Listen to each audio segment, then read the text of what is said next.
Here we go. We're going to go into Hamlet, Prince of Denmark. Act 1, Scene 1, Elsinore, a platform for the castle.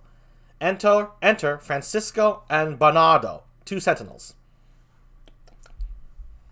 This is Bernardo. Who's there?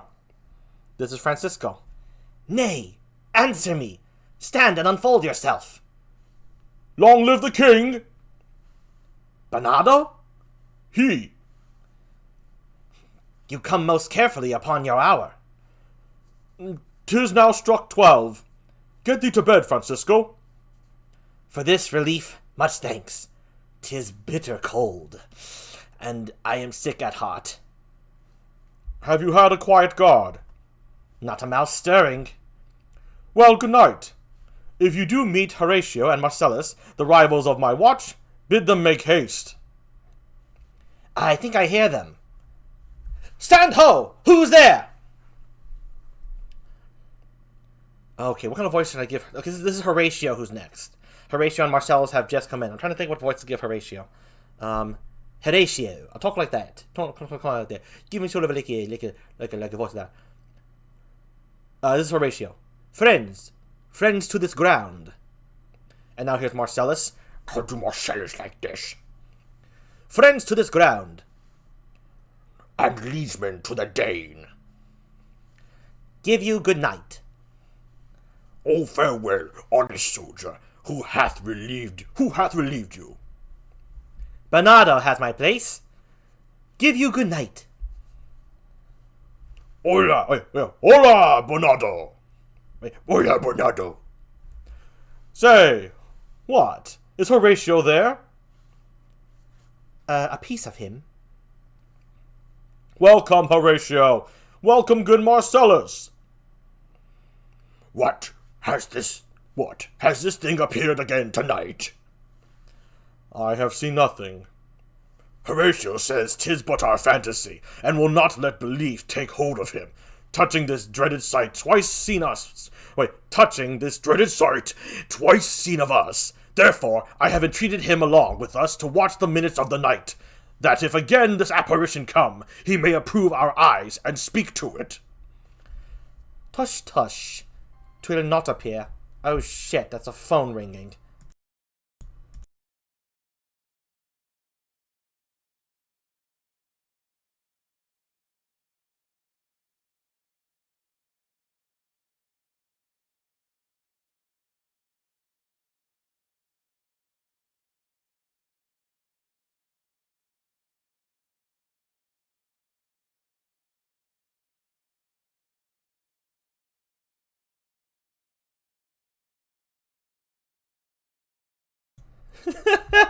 Can you imagine that's part of the script?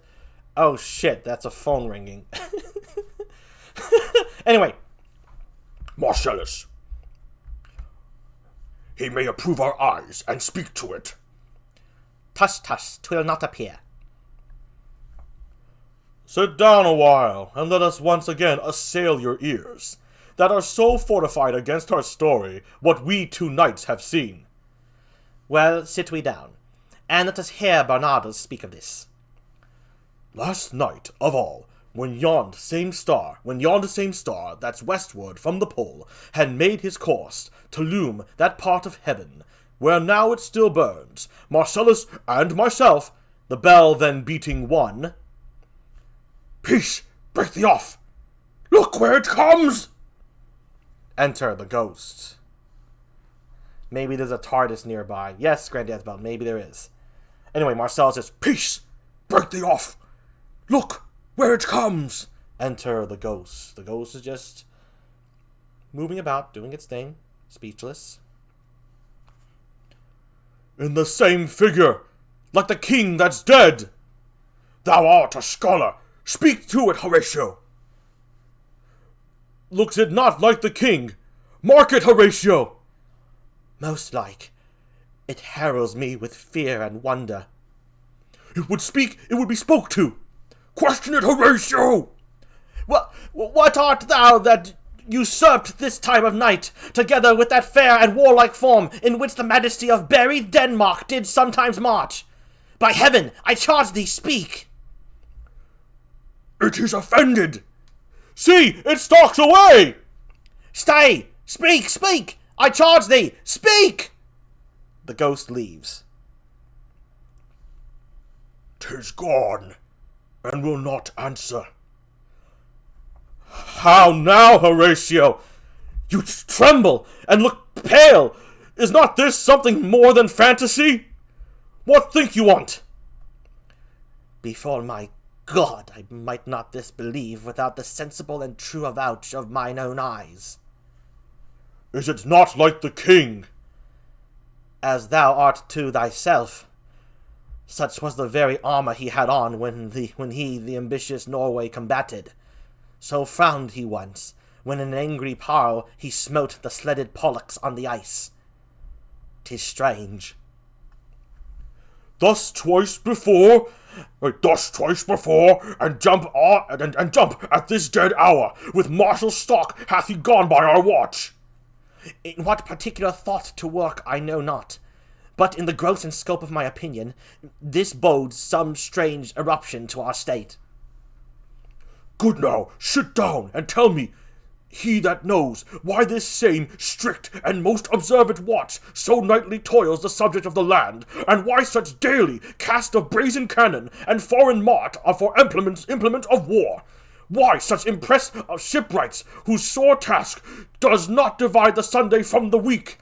What might be toward that this sweaty haste doth make the night joint labour with the day? Who is that can inform me? That can I. At least the whisper goes so.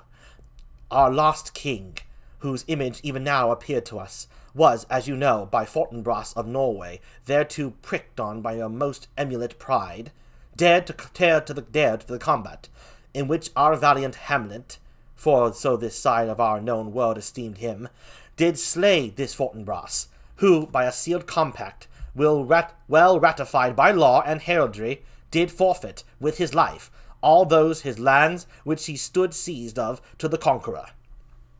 Against the which, a moiety competent was gauged by our king, which had returned to the inheritance of Fortinbras, had he been vanquisher. As by the same covenant and carriage of the article designed, his fell to Hamlet. Now, Sir young Fortinbras, of unimproved metal, hot and full, hath in the skirts of Norway, here and there, shocked up a list of lawless resolutes for food and diet to some enterprise that hath a stomach in't, which is no other, as it doth well appear unto our state, but to recover of us by strong hand and terms compulsatory, those foresaid lands so by his father lost. And this, I take it, is the main motive of our preparations, the source of this our watch, and the chief head of this post-haste and rummage in the land. I think it be no other but e'en so. May it sort that this portentous figure comes armed through our watch, so like the king, that was and is the question of these wars. A mote it is to trouble the mind's eye. In the most high and palmy state of Rome, a little ere the mightiest Julius fell. The graves stood tenantless, and the sheeted dead did squeak and gibber in the Roman streets. As stars with trains of fire and dews of blood, disasters in the sun and the moist star, upon whose influence Neptune's empire stands, was sick almost to doomsday with eclipse, and even the like precurse of fierce events, as harbingers preceding still the fates and prologue to the omen coming on, have heaven and earth together demonstrated unto our climatures and countrymen. Re-enter the ghost. But soft! Behold! Lo, where it comes again! I'll cross it, though it blast me! Stay, illusion! If thou hast any sound or use of voice, speak to me. If there be any good thing to be done that may do thee to ease and grace me, and grace to me, speak to me. If thou art privy to thy country's fate, which happily foreknowing may avoid, oh, speak! Or, if thou hast uphoarded in thy life extorted treasure in the womb of earth, for which they say you spirits oft walk in death, speak of it. Stay and speak! Ah! Ah! Stop it, Marcellus! Shall I strike at it with my partisan? Do, if it will not stand. 'Tis here! 'Tis here! 'Tis gone. We do it wrong, being so majestical, to offer it the show of violence, for it is as the air, invulnerable, and our vain blows malicious mockery. It was about to speak when the cock crew, and then it started, like a guilty thing upon a fearful summons. I have heard the cock, that is the trumpet to the morn, doth with his lofty and shrill-sounding throat awake the god of day, and at his warning, whether in sea or fire, in air or in earth or air, the extravagant and erring spirit hies to his confine, and of the truth herein this present object made probation. It faded on the crowing of the cock. Some say that ever against that season comes wherein our Saviour's birth is celebrated, the bird of dawning singeth all night long, and then they say no spirit dare stir abroad. The nights are wholesome, then no planet strike, no fairy takes, nor witch hath power to charm, so hallowed and so gracious is the time. So have I heard, and do in part believe it. But look, the morn in russet mantle clad, walks o'er the dew of yon high eastward hill. Break we our watch up, and by my advice, let us impart what we have seen tonight unto young Hamlet, for upon my life, this spirit, dumb to us, will speak to him. Do you consent we shall acquaint him with it, as needful in our loves fitting our duty? Let's do't, I pray, and I this morning know where we shall find him most conveniently. They all leave. They all exit. Hello, the Chia God! Welcome! I'm sorry if I missed it a little early. I was reading. How are ya? This is a good part to take a little breather. We're going to scene 2. How are ya, Chia? Whew! Whew.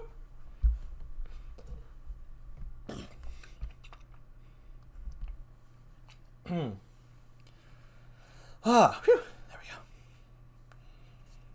Oh, I much prefer reading it on the computer. This is better. Okay. What voice I'm going to give a British voice. British voice sounding like that. Yes. That is my voice. I'll talk like this. Talk like this. This will be the voice of King Claudius.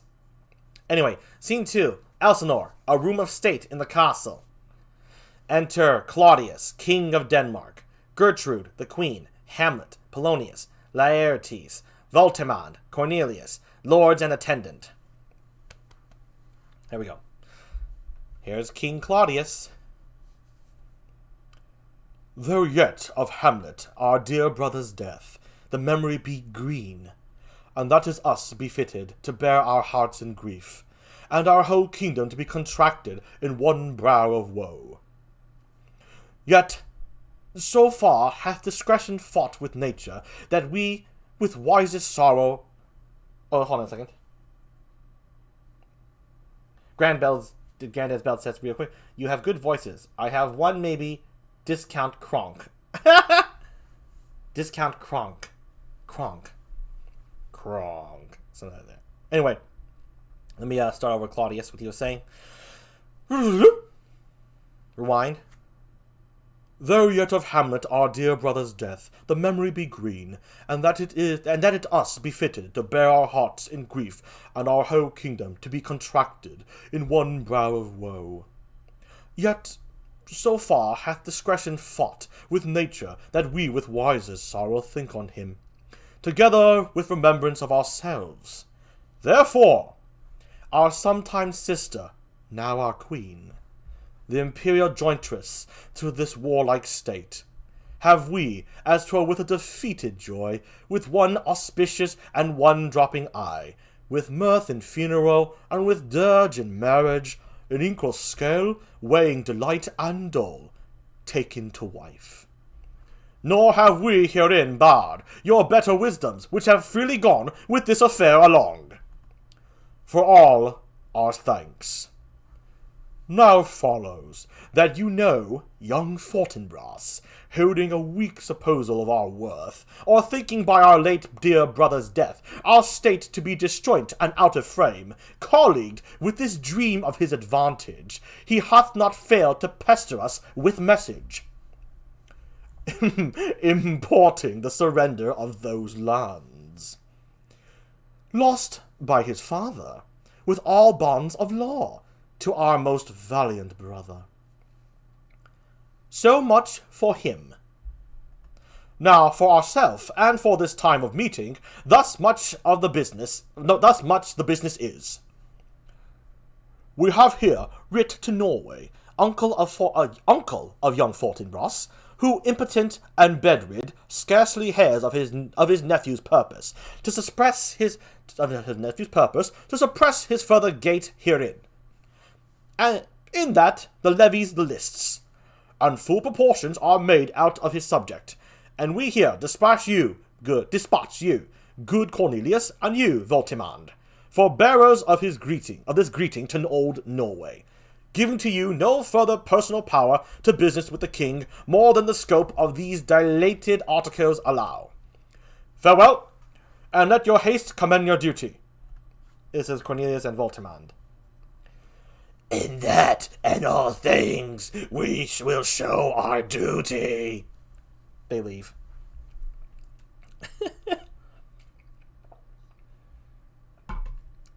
We doubted nothing. Heartily farewell. And now, Laertes, what's the news with you? You told us of some suit. What is't, Laertes? You cannot speak of reason to the Dane, and lose your voice. What wouldst thou beg, Laertes? That shall not be my offer, not thy asking. The head is not more native to the heart, the hand more instrumental to the mouth, than is the throne of Denmark to thy father. What wouldst thou have, Laertes? I think I'll give Laertes like just a kind of young voice, kind of hello. No, okay, no, that sounds like Horatio. Okay, I'm gonna have to do the squeaky voice for Laertes. I apologize to any Laertes fans. So, squeaky voice like this. Dread, my lord, your leave and favor to return to France, from whence, though willingly, I came to Denmark, to show my duty in your coronation. Yet now, I must confess, that duty done, my thoughts and wishes bend again towards France, and bow them to your gracious leave and pardon. Have you your father's leave? What says Polonius? Oh, Polonius. Okay, what kind of voice am I give Polonius? I am Polonius! I'll talk like that, yes!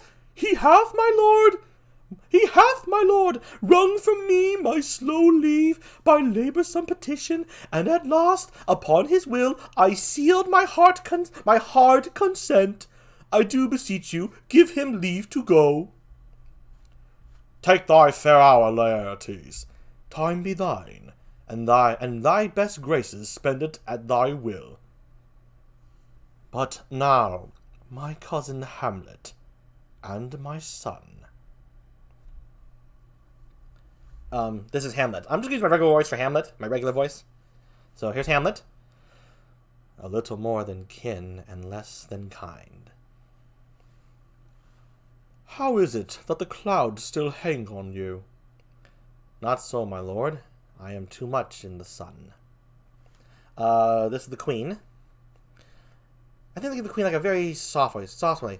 Good Hamlet. Yeah, good Hamlet. Cast thy nighted colour off, and let thine eye look like a friend on Denmark. Do not forever with thy veiled lids seek for thy noble father in the dust. Thou knowest 'tis common, all that lives must die, passing through nature to eternity. Ay, madam, it is common. If it be, why seems it so particular with thee? Seems, madam? Nay, it is. I know not seems. 'Tis not alone my inky cloak, good mother, nor customary suits of solemn black, nor windy suspiration of forced breath. No, nor the fruitful nor the fruitful river in the eye, nor the dejected behavior of the visage, together with all forms, moods, show of grief, that can denote me truly. These indeed seem, for they are actions that a man might play, but I have that within which passeth show, these but the trappings and the suits of woe. 'Tis sweet and commendable in your nature, Hamlet, to give these mourning duties to your father. But you must know, your father lost a father. That father lost his, and the survivor, bound in filial obligation for some term, to do obsequious sorrow. But to persevere in obstinate condolement is a course of impious stubbornness. 'Tis unmanly grief. It shows a will most incorrect to heaven, a heart unfortified, a mind impatient, an understanding simple and unschooled. For what we know must be, and is as common as any the most vulgar thing to sense. Why should we in our peevish opposition take it to heart? Fie! 'Tis a fault to heaven, a fault against the dead, a fault to nature, to reason most absurd, whose common theme is death of fathers, and who still hath cried, from the first course till he that died today. This must be so. We pray you throw earth to this unprevailing woe, and think of us as of a father. For let the world take note, you are the most immediate to our throne, and with no less nobility of love than that which dearest fathers bears his son, do I impart toward you. For your intent in going back to school in Wittenberg, it is most retrograde to our desire, and we beseech you, bend you to remain here in the cheer and comfort of our eye, our cheapest courtier, cousin, and our son. Let not thy mother lose her prayers, Hamlet. I pray thee stay with us. Go not to Wittenberg. I shall in all my best obey you, madam. Why, 'tis a loving and a fair reply. Be as ourself in Denmark. Madam, come, this gentle and unforced accord of Hamlet sits smiling to my heart, in grace whereof no jocund health that Denmark drinks today, but the great cannon to the clouds shall tell, and the kings rouse the heaven shall bruit again.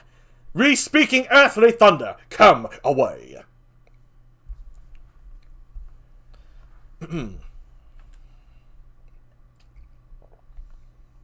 Alright, back to Hamlet. Oh, that this too solid flesh would melt, thaw, and resolve itself into a dew. Or that the everlasting had not fixed his cannon 'gainst self-slaughter. Oh God, how weary, stale, flat, and unprofitable seem to me all the uses of this world. Fiant! Oh, fie. 'Tis an unweeded garden that grows to seed. Things rank and gross in nature possess it merrily. That it should come to this! But 2 months dead, nay, not so much, not 2. So excellent a king that was to this Hyperion to a satyr. So loving to my mother, that he might not beteem the winds of heaven visit her face too roughly. Heaven and earth! Must I remember? Why, she would hang on him, as if increase of appetite had grown by what it fed on. And yet, within a month. Let me not think on't. Frailty, thy name is woman. A little month, or ere those shoes were old with which she followed my poor father's body like Niobe, all tears. Why, even she, oh God! A beast that wants discourse of reason would have mourned longer. Married with mine uncle!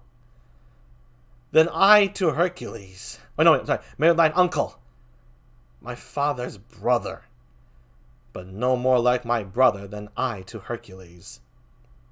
Within a month! Ere yet the salt of most unrighteous tears had left the flushing in her galled eyes, she married. O most wicked speed, to post with such dexterity to incestuous sheets! It is not, nor it cannot come to good. But break my heart, for I must hold my tongue. Hail to your lordship! Enter Horatio, Marcellus, and Bernardo. Hail to your lordship! I am glad to see you well. Horatio. Horatio. Or I do forget myself. The same Horatio, my lord, and your poor servant ever. Sir, my good friend, I'll change that name with you. And what makes you from Wittenberg, Horatio? Marcellus? My good lord. I am very glad to see you. Good even, sir. But what, in faith, make you from Wittenberg? A truant disposition, my lord. A truant disposition, good my lord. I will not hear your enemies say so, nor shall you do my ear that violence, to make it truster of your own report against yourself. I know you are no truant. My bad. But what is your affair in Elsinore? Will teach you to drink deep ere you depart. My lord, I came to see your father's funeral. I prithee, do not mock me, fellow student. I think it was to see my mother's wedding. Indeed, my lord, it followed hard upon. Thrift, Horatio! The funeral baked meats did coldly furnish forth the marriage tables. Would I had met my dearest foe in heaven, or ever I had seen that day, Horatio. My father. Methinks I see my father. Where, my lord? In my mind's eye, Horatio. I saw him once. He was a goodly king. He was a man, taken for all in all. I shall not look upon his like again. My lord, I think I saw him yesternight. Saw? Who? My lord, the king, your father. The king, my father! Season your admiration for a while with an attent ear, till I may deliver upon the witness of these gentlemen this marvel to you. For God's love, let me hear. 2 nights together had these gentlemen, Marcellus and Bernardo, on their watch in the dead waste and middle of the night, been thus encountered, a figure, like your father, armed at point exactly, I don't know what that word is, appears before them, and with solemn march goes slow and stately by them. Thrice he walked by their oppressed and fear-surprised eyes, within his truncheon's length, whilst they still distilled almost to jelly with the act of fear. Stand dumb and speak not to him. This to me in dreadful secrecy impart they did, and I with them the 3rd night kept the watch, whereas they had delivered both in time form of the thing, each word made true and good. The apparition comes. I knew your father. These hands are not more like. But where was this? My lord, upon the platform where we watch. Did you not speak to it? My lord, I did, but answer made it none. Yet once methought it lifted up it head, and did address itself to motion, like as it would speak. But even then the morning cock crew loud, and at the sound it shrunk in haste away, and vanished from our sight. 'Tis very strange. As I do live, my honoured lord, 'tis true, and we did think it writ down in our duty to let you know of it.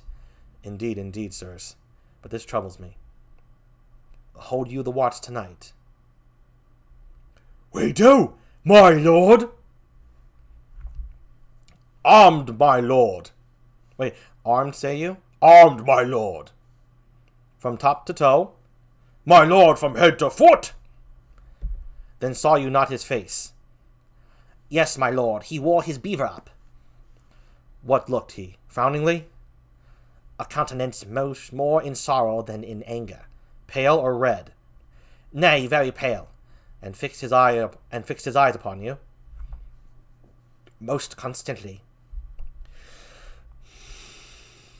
I would have been there. I had been there. It would have much amazed you. Very like. Stayed it long, while one with moderate haste might tell 100. Longer and longer! Not when I saw it. His beard was grizzled, no? It was as I have seen it in his life, a sable silvered. I will watch tonight. Perchance 'twill walk again. I warrant you it will. If it assume my noble father's person, I'll speak to it, though hell itself should gape and bid me hold my peace. I pray you, if you have hitherto concealed this sight, let it be tenable in your silence still, and whatsoever else shall hap tonight, give it an understanding, but no tongue. I will require your loves. So fare ye well. Upon the platform 'twixt 11 and 12, I'll visit you. Our duty to your honor! Your loves as mine to you. Farewell. Exit Horatio, Marcellus, and Bernardo. My father's spirit in arms! All is not well. I doubt some foul play. Would the night were come! Till then, sit still, my soul. Foul deeds will rise, though all the earth o'erwhelm them to men's eyes. Scene 3. A room in Polonius's house. Oh, gotta take a little drink there. How's everyone doing so far? You liking the Shakespeare so far? Oh, I love Hamlet. So let's see here. A room in Polonius's house. It's going to be enter Laertes and Ophelia, the brother and sister. Okay.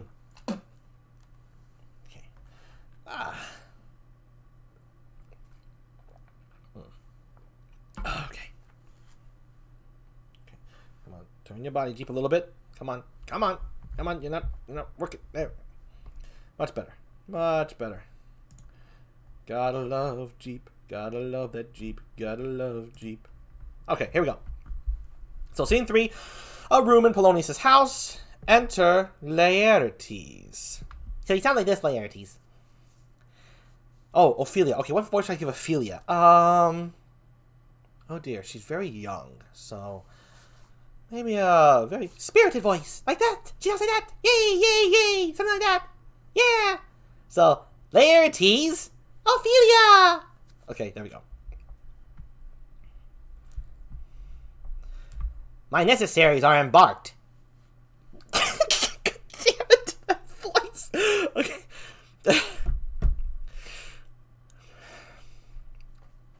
My necessaries are embarked. Farewell. And sister, as the winds give benefit and convoy is assistant, do not sleep, but let me hear from you. Oh, fetching an Usu. Has Usu ever seen my Shakespeare? Oh, I'd love to perform for her. I know you're lurking already, Fig, so don't worry. I'll just... oh, this is exciting. Okay, anyway. Let's go to Laertes again. My necessaries are embarked. Farewell. And sister, as the winds give benefit and convoy is assistant, do not sleep, but let me hear from you. Do you doubt that? There you go. Do you doubt that? That's her voice. Very like that.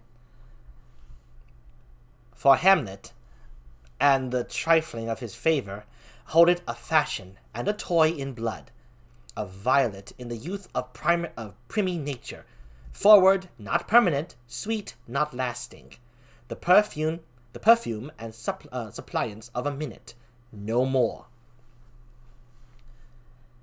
No more but so? Think it no more, for nature crescent does not grow alone, in thews and bulk, but as this temple waxes, the inward service of the mind and soul grows wide withal. Perhaps he loves you now, and now no soil nor cautel doth besmirch the virtue of his will. But you must fear his greatness weighed. His will is not his own, for he himself is subject to his birth. He may not, as unvalued persons do, carve for himself, for on his choice depends the sanctity and health of this whole state. And therefore must his choice be circumscribed unto the voice and yielding of that body whereof he is the head. Then, if he says he loves you, it fits your wisdom so far to believe it, as he in his particular act and place may give his saying deed, which is no further than the main voice of Denmark goes withal. Then weigh what loss your honor may sustain, if with too credent ear you list his songs, or lose your heart, or your chaste treasure upon to his unmastered importunity. Fear it, Ophelia, fear it, my dear sister, and keep you in the rear of your affection, out of the shot and danger of desire. The chariest maid is prodigal enough, if she unmask her beauty to the moon. Virtue itself scopes not calumnious strokes. The canker galls the infants of the spring too oft before their buttons be disclosed. And in the morn and liquid dew of youth, contagious blasphements are most imminent. Be wary then, best safety lies in fear.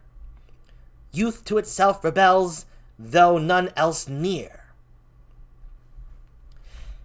I shall the effect of this good lesson keep as watchman to my heart.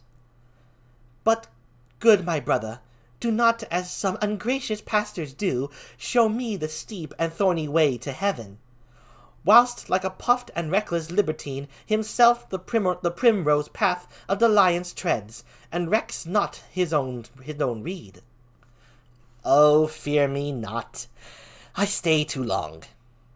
But here my father comes. Enter Polonius.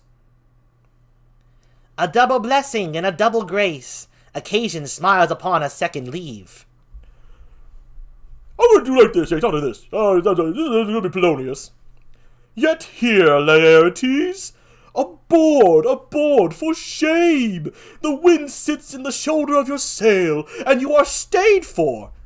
There, my blessing with you. And, okay, laying his hand on Laertes' head. So Polonius puts his hand on Laertes' head. And these few precepts in thy memory look thou character. Give thy thoughts no tongue, nor any unproportioned thought his act. Be thou familiar, but by no means vulgar. Those friends thou hast, and their adoption tried, grapple them unto thy soul with hoops of steel. But do not dull thy palm with entertainment of each new hatched, unfledged comrade. Beware of entrance to a quarrel, but being in, bear't that the opposed may beware of thee. Give every man thine ear, but few thy voice. Take each man censure, but reserve thy judgment. Costly thy habit as thy purse can buy, but not expressed in fancy. Rich, not gaudy. For the apparel oft proclaims the man. And they in France of the best rank and station are of a most select and generous chief in that. Neither a borrower nor a lender be, for loan oft loses both itself and friend, and borrowing dulls the edge of husbandry. This above all, to thine own self be true, and it must follow, as the night, the day, thou canst not be false to any man. Farewell, my blessing season this in thee. Most humbly do I take my leave, my lord. The time invites you. Go, your servants tend. Farewell, Ophelia, and remember well what I have said to you. 'Tis in my memory locked, and you yourself shall keep the key of it. Farewell. What is... Oh yeah, Laertes exits.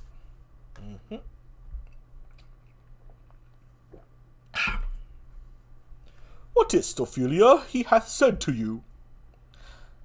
So please you, something touching the Lord Hamlet. Marry, well bethought. 'Tis told me he hath very oft of late given private time to you, and you yourself have of your audience been most free and bounteous. If it be so, as so, 'tis put on me, and that in way of caution, I must tell you, you do not understand yourself so clearly as it behoves my daughter and your honor. What is between you? Give me up the truth. He hath, my lord, of late made many tenders of his affection to me. Affection? Pooh! You speak like a green girl, unsifted in such perilous circumstance. Do you believe his tenders, as you call them? I do not know, my lord, what I should think. Marry, I'll teach you. Think yourself a baby, that you have taken these tenders for true pay, which are not sterling. Tender yourself more dearly, or, not to crack the wind of the poor phrase, roaming it thus. You'll tender me a fool. My lord, he hath importuned me with love in honorable fashion. Aye, fashion you may call it. Go to. And hath given countenance to his speech, my lord, with almost all the holy vows of heaven. Aye, springes to catch woodcocks. I do know when the blood burns, how prodigal the soul lends the tongue vows. These blazes, daughter, giving more light than heat, extinct in both, even in their promise, as it is a making you must not take for fire. From this time be something scanter of your maiden presence, set your entreatments at a higher rate than a command to parley. For Lord Hamlet, believe so much in him that he is young, and with a larger tether may he walk than may be given you. In few, Ophelia, do not believe his vows, for they are brokers, not of that dye which their investments show, but mere implorators of unholy suits, breathing like sanctified and pious bards, the better to beguile. This is for all. I would not, in plain terms, from this time forth, have you so slander any moment leisure as to give words or talk with the Lord Hamlet. Look to it, I charge you. Come your ways. I shall obey, my lord. They both leave.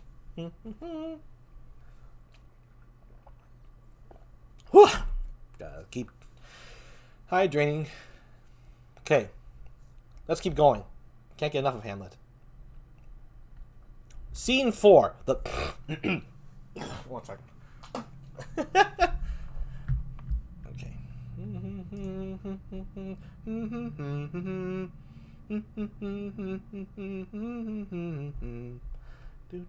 Okay, here we go.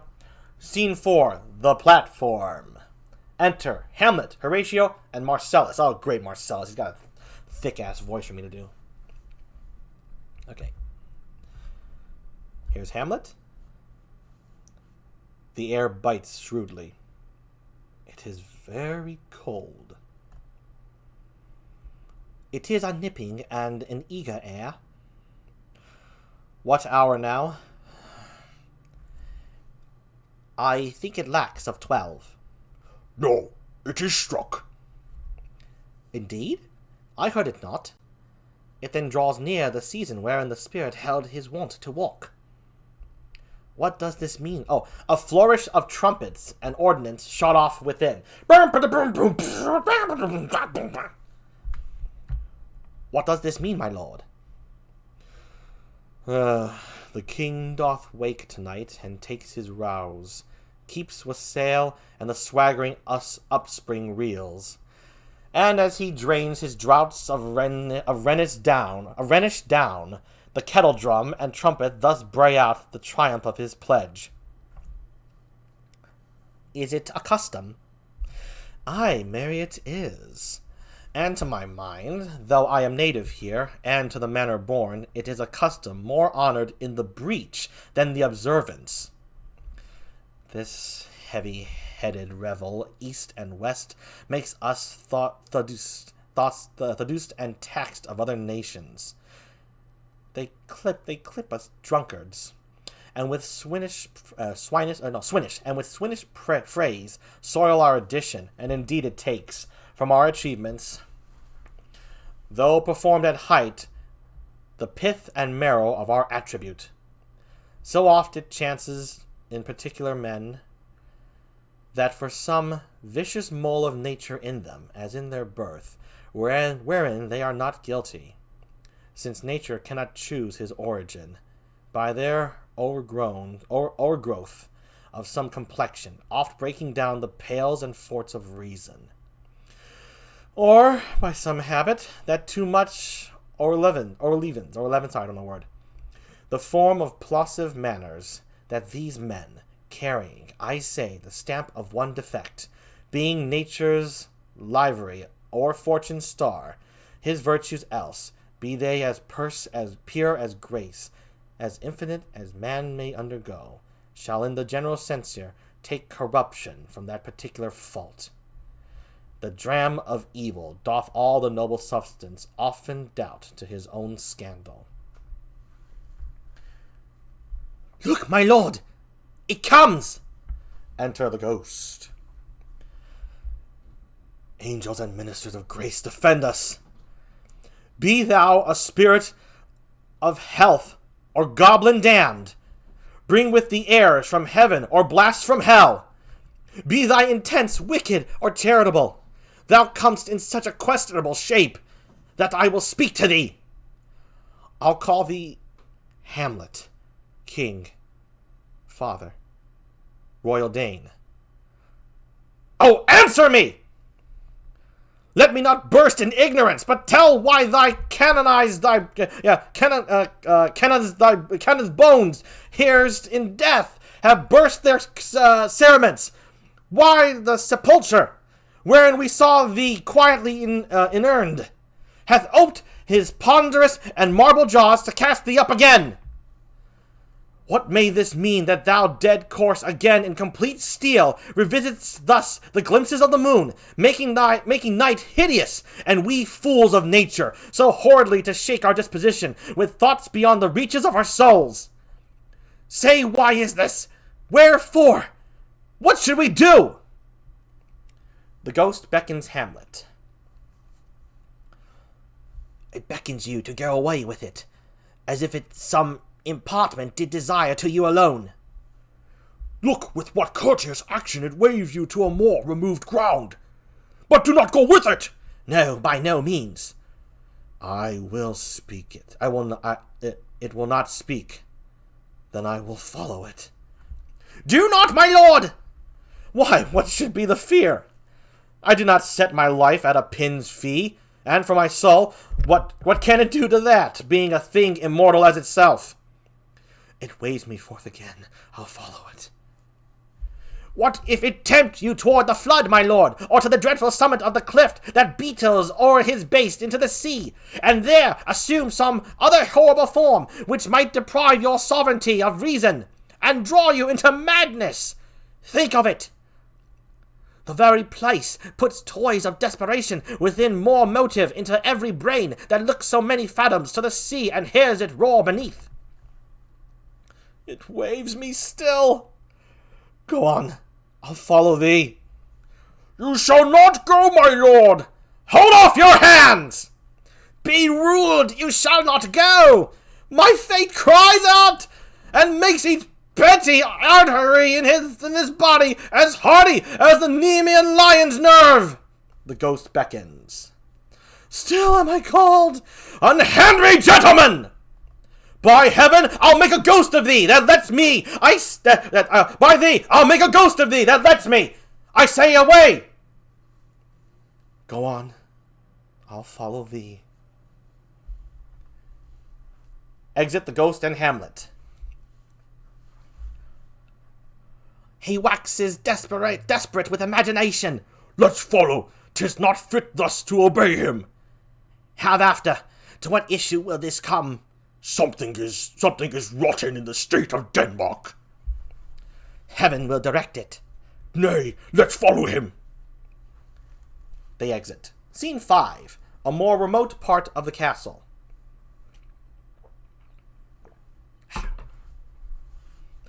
It's Hamlet and the Ghost.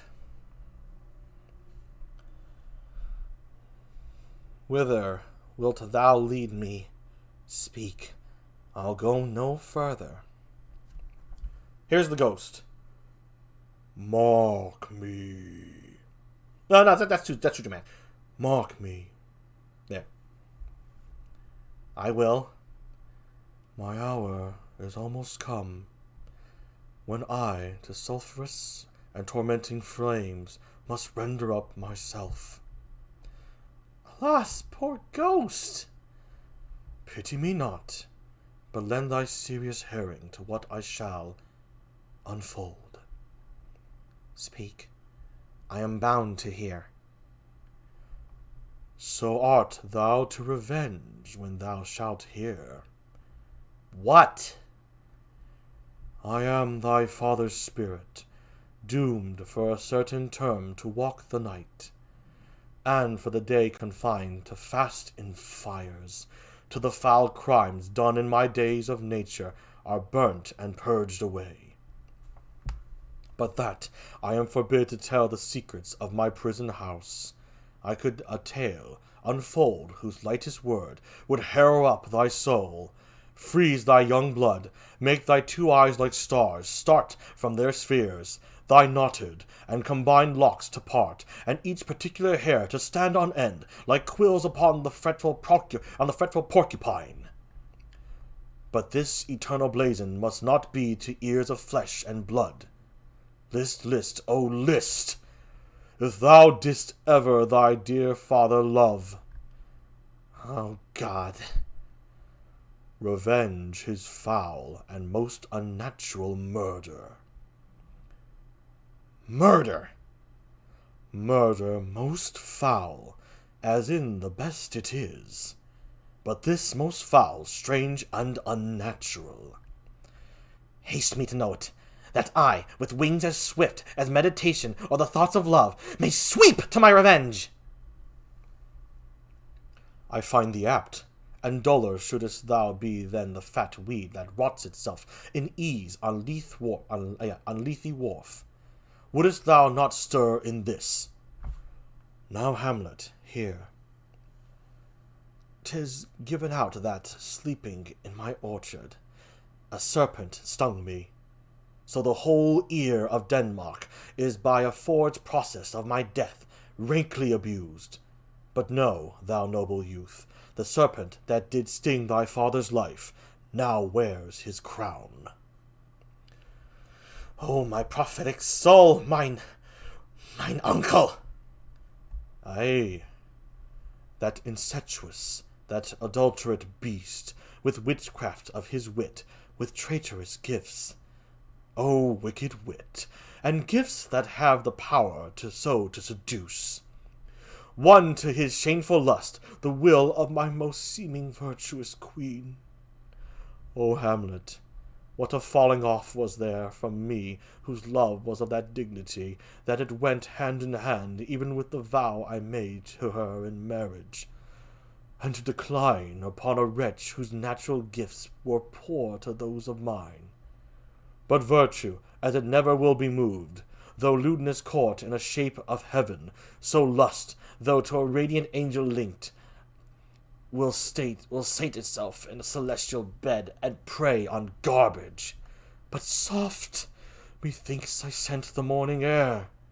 Brief let me be, sleeping within my orchard, my custom always of the afternoon. Upon my secure hour, thy uncle stole with juice of cursed Hebanon in a vial, and in the porches of my ears did pour the leprous distilment, whose effect holds such an enmity with blood of man, that swift as quicksilver it courses through the natural gates and alleys of the body, and with a sudden vigor it doth posset and curd like eager droppings into milk, the thin and wholesome blood.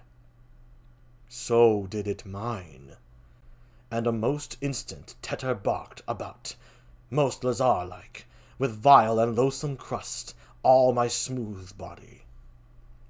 Thus was I sleeping by a brother's hand, of life, of crown, of queen, at once dispatched. Cut off even in the blossoms of my sin, unhoused, unhoused, disappointed, unannaled, no reckoning made, but sent to my account with all my imperfections on my head. O horrible, most horrible! If thou hast nature in thee, bear it not. Let not the royal bed of Denmark be a couch for luxury and damned incest.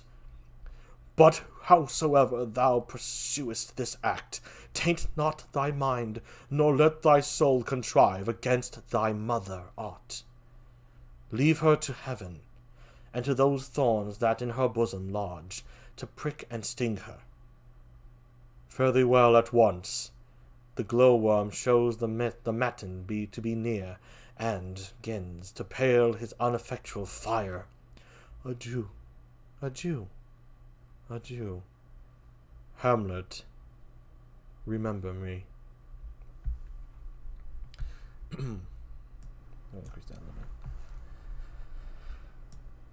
The ghost exits. Now it's just Hamlet. Oh, all you host of heaven, O earth, what else? And shall I couple hell? Oh, fie! Hold my heart. And you, my sinews, grow not instant old, but bear me stiffly up. Remember thee. Ay, thou poor ghost, while memory holds a seat in this distracted globe. Remember thee. Yea, from the table of my memory I'll wipe away all trivial fond records, all saws of books, all forms, all pressures past, that youth and observation copied there, and thy commandment all alone shall live within the book and volume of my brain, unmixed with baser matter. Yes, by heaven! O most pernicious woman! O villain, villain, smiling, damned villain! My tables, meet it is I set it down, that one may smile, and be a villain. At least I am sure it may be so in Denmark. Hamlet's writing. So, uncle, there you are. Now to my word, it is, adieu, adieu, remember me. I have sworn't. Within, comes Horatio Marcellus. My lord, Lord Hamlet, heaven secure him. So be it. Lo, ho, my lord. Hello, ho, ho, boy. Come, bird, come.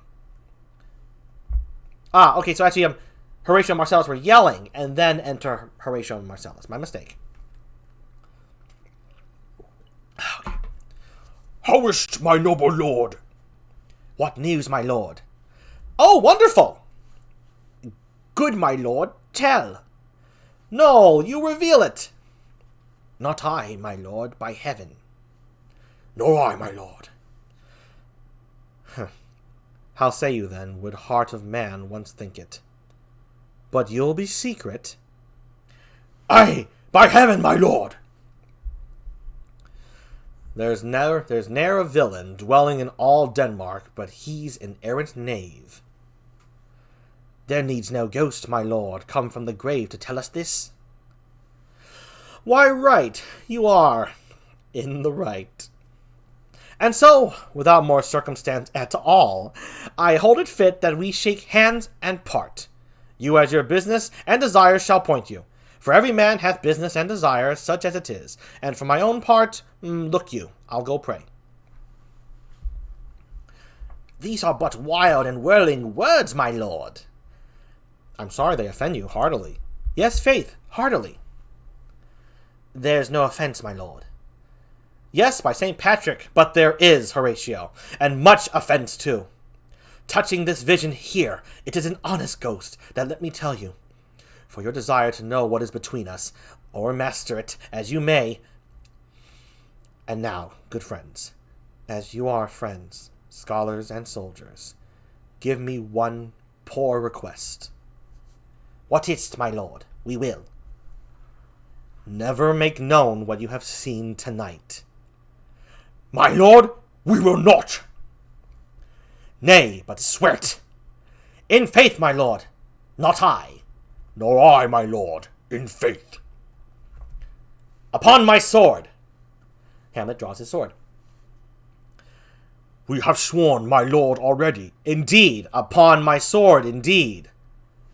The ghost cries off in the distance. Swear. Ha ha, boy, sayest thou so? Art thou there, true penny? Come on, you hear this fellow in the cellarage? Consent to swear. Purpose the oath, my lord. Never to speak of this that you have seen. Swear by my sword. Swear. Hic quick. Then we'll shift our ground. Come hither, gentlemen, and lay your hands again upon my sword, never to speak of this that you have heard. Swear by my sword. Swear. Well said, old mole. Canst thou work in the earth so fast? A worthy pioneer. Once more remove, good friends. Oh, day and night, but this is wondrous strange. And therefore, as a stranger, give it welcome. There are more things in heaven and earth, Horatio, than are dreamt of in your philosophy. But come, here, as before, never, so help you mercy, how strange or odd, soe'er I bear myself, as I perchance hereafter shall think meet to put an antic disposition on, that you, at such time seeing me, never shall, with arms encumbered thus, or this head shake, or by pronouncing of some doubtful phrase, as well we know, or we could and if we would, or if we list to speak, or there be and if they might, or such ambiguous giving out to note that you know aught of me. This not do. So grace and mercy at your most need help you. Swear! Swear. Rest, perturbed spirit. So, gentlemen, with all my love I do commend me to you, and what so poor a man as Hamlet is may do to express his love and friending to you, God willing, shall not lack. Let us go in together, and still your fingers on your lips, I pray. The time is out of joint. O cursed spite, that I ever was born to set it right. Nay, come, let's go together. And that's it for Act 1, and we're going, and the next is Act 2. I'll call it right here for Hamlet. Woo!